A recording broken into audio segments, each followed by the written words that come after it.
porque há floresta, né?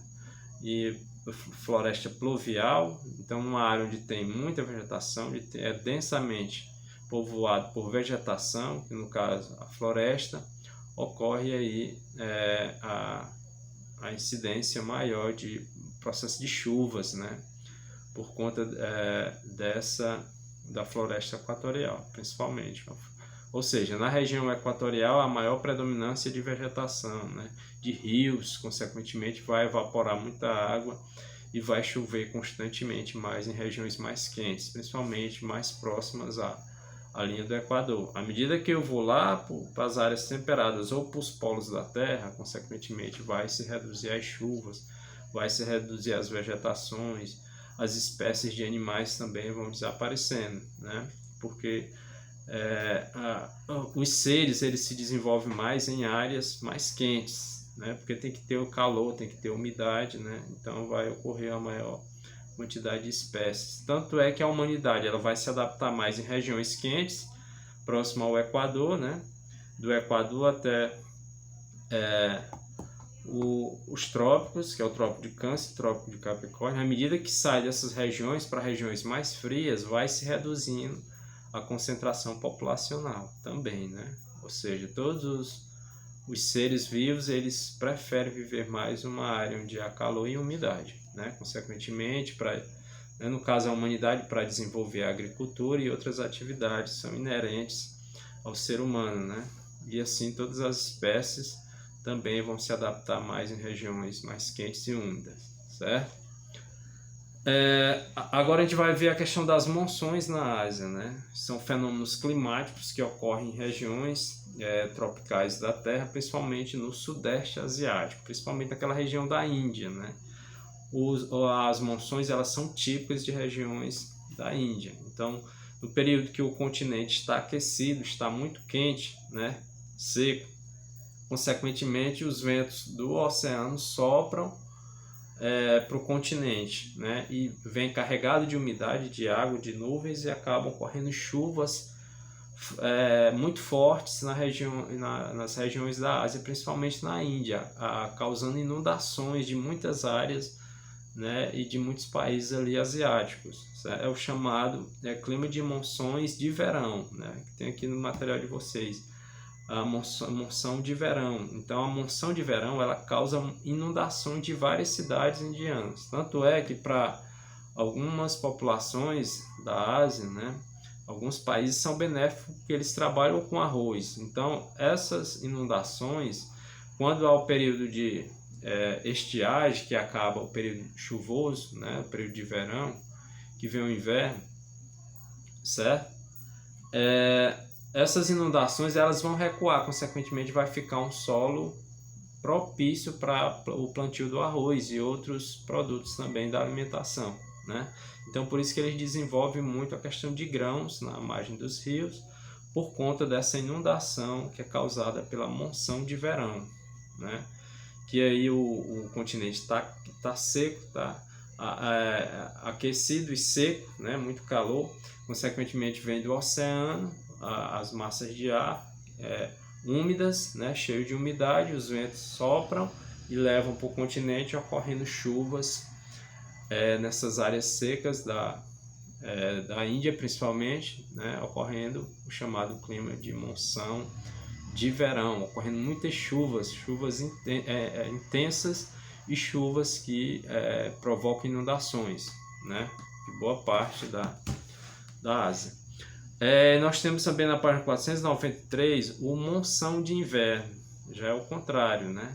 Já os ventos que estão no continente, frios e úmidos, eles são levados para o oceano, né? São carregados do oceano, consequentemente vai ocorrer o período de estiagem no período de inverno, né? No período de inverno lá, toda a umidade é carregada para o oceano, né? Então de verão é o contrário, lá está seco, vem as umidades do oceano, né? No período de inverno lá está frio, todas essas massas de ar fria são levadas para o oceano, ocorrendo a estiagem, né? A falta de chuva no continente asiático, né? Mostra bem aqui, ó, as monções, né?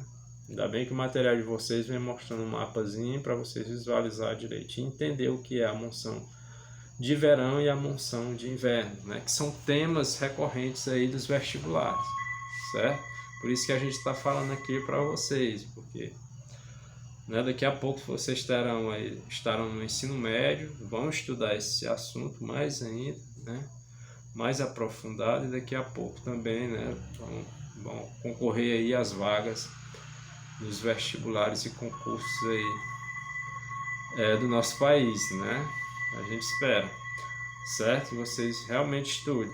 E esse tema aqui é um tema inerente às questões recorrentes aí do Enem e de outros vestibulares importantes, né?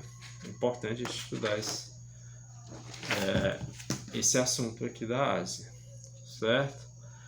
Então, na página 494, a gente vê também a questão da Oceania, né? A gente vai estudar, como a gente falou no início da aula também, a gente vai ver um pouco da Oceania, que são conjuntos de ilhas banhadas pelo Oceano Índico e pelo Oceano Pacífico, né? O material de vocês também mostra, né, a região da Oceania, mostra a Austrália, mostra a Nova Zelândia, mostra o Papua Nova Guiné, né, que são regiões assim que a gente fala mais, né, no que diz respeito à questão da Oceania, são essas regiões, né, porque tem outras ilhas menores também que elas são faladas no texto, mas que dá importância maior para a questão da Austrália, da Nova Zelândia, né, que são regiões bastante desenvolvidas, certo? Então, o que a gente vai ver mais na página 494? A questão do continente situado no hemisfério sul, é distribuído por zonas de clima tropical e temperado, né? E também fala-se da Oceania a questão das montanhas, dos vulcões, de florestas, né, e de desertos que lá existem, né? Na página 494. Tanto é que nós temos duas figuras aí mostrando a região da Austrália, né? Uma da região da Austrália e outra aqui a região das ilhas que formam a Oceania, né? Aqui os corais em seu entorno da formação vegetal típica de clima tropical, na região de Papua Nova Guiné, né? A foto mostra aqui, então vocês vão acompanhando aí no material de vocês. Na página 495 tem Oceania, relevo e hidrografia, né? Lembrando que as terras da Oceania são terras antigas e estáveis, né? Assim como o Brasil também. O território é antigo, né? Foi construído há bilhões de anos, né? Já no início da formação da Terra, e ela se configurou com esse relevo, essa geologia bastante resistente, né? Então é um continente estável, não ocorre terremotos, não ocorre vulcões, tem algumas cadeias montanhosas, mas que não provoca grandes transformações no relevo, né? Então, o continente apresenta médias altimétricas em torno de 500 metros de altitude, né? No centro existe a placa australiana, né? Ela está no centro da placa. A Oceania está no centro da placa australiana, então é como o Brasil também, que está no centro da placa sul-americana, não tem como ocorrer terremotos nem vulcões, certo, pessoal? Fala-se também nos grandes planaltos, né? É formado também por escudos cristalinos, ou seja, são as rochas mais antigas da Terra, são os escudos cristalinos, onde se retira o ouro, a prata, né? Os minerais metálicos vêm de rochas conhecidas como escudos cristalinos, certo? E é isso. Aí a gente vai lá para a página, aí vocês vão ler aqui, né? Abaixo já tem aqui o Oceania Físico mostrando a Oceania, e vocês vão ler as informações que eu falei aqui, né, para entender mais. Aqui fala mais de algumas ilhas na Oceania, ainda na página 497 fala das ilhas da Nova Zelândia, né, onde ocorrem algumas atividades vulcânicas. Aqui já é na região da Nova Zelândia, viu, pessoal? E não na região da Austrália, aqui já é na Nova Zelândia. Vamos lá, intensa atividade vulcânica devido ao seu território se localizar no encontro entre duas placas tectônicas, a indo-australiana e a do Pacífico, né? Aí sim ocorre atividade sísmica, né? As cadeias montanhosas são jovens e se distribuem ao longo dos Alpes do Sul, né? Aí, continuando na página 497, no segundo parágrafo, diz assim, ó, as demais ilhas da Oceania, em sua maioria, estão inseridas nas regiões de cadeias de vulcões, que se encontram majoritariamente submersas, né? Ou seja, em algumas ilhas da Oceania existem as cadeias montanhosas jovens, né? Então, se são cadeias montanhosas jovens, a qualquer momento pode ocorrer uma atividade vulcânica ou um terremoto, né? E nas demais ilhas também ocorrem cadeias de vulcões, porque nessas ilhas elas estão entre duas placas tectônicas. Ele falou aqui, ó, na placa indo-australiana e a placa do Pacífico, né? Que são áreas instáveis, que a qualquer momento pode ocorrer terremoto, né? Diferente do território australiano, que o território australiano ele já é mais estável, ele é cheio de escudos cristalinos, rochas compactadas, né? Então também a Austrália está no interior da placa australiana, né? Está no interior da placa australiana, consequentemente não ocorre nem terremotos nem vulcões, né? Aqui a gente fala das ilhas da Nova Zelândia, né? Aí já é outra situação, é onde ocorre mesmo, realmente muitas atividades vulcânicas e terremotos, né? Então vamos lá para a página 498, onde a gente vai ver a questão dos climas e vegetação da Oceania, né? A gente vai ver os climas e vegetações. Eu acho que eu estou pensando em deixar isso aqui para outra aula, para a gente ter assunto também para concluir. A gente vai deixar isso aqui para outra aula, né? Acho que a gente está quase 40 minutos de aula, acho que já está bom aí para explicar, para não cansar também vocês, para vocês focar mais nesse assunto, para a gente fazer esse capítulo em 2 aulas, né? 2 videoaulas aqui com vocês. Então a gente vai até aqui a página 497, né? Depois a gente vai continuar de clima e vegetação da Oceania, tá bom? Então, pessoal, eu vou ficando aqui, mas eu vou passar uma atividade para vocês, né?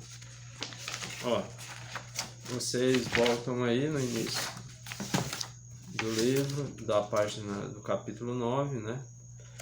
Então, no início da página 487 tem a questão 1, 2. Na página 490 nós temos a questão 3. Página 493 nós temos a questão 4. Certo? E na página 498, questão 5. São só 5 questões que eu estou passando para vocês da aula de hoje, né? Eu quero que vocês leiam bem esse assunto, é um assunto bastante interessante, são temas muito bons, né, para vocês, que já daqui a pouco vão terminar aí o ensino fundamental, então é importante que vocês, né, possam estar mais atentos à questão da leitura, né? Então, são só 5 questões, até a página 498, eu vou terminando por aqui, certo, pessoal? Porque eu já vou também ter que estudar ali, né? Dar uma qualificaçãozinha para mim ali também, estudando minhas coisas ali, porque a gente não pode parar também, né? Tem que estar constantemente estudando. Tchau, pessoal. Até a próxima aula.